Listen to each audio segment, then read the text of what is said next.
Hey guys, in this video I will show you how to easily turn a logo into 3D using AI. Alright, let's begin. First, open your internet browser and search for ChatGPT. Then, open a new tab and search for the logo you would like to convert to 3D.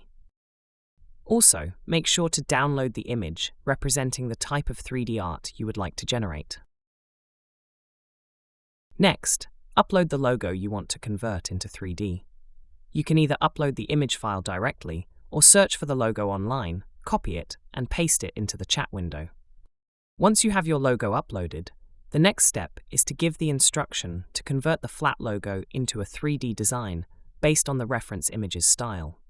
This prompts the AI to match the lighting, shading, and overall aesthetic of the second image, applying those characteristics to your original logo.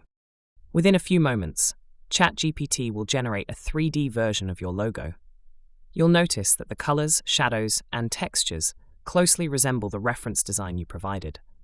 This makes it incredibly easy to create professional-looking 3D logos with minimal effort. So that's basically how you can easily turn a logo into 3D using AI. And that's it for this video. If you find this helpful, consider subscribing and giving this a big thumbs up. Thanks.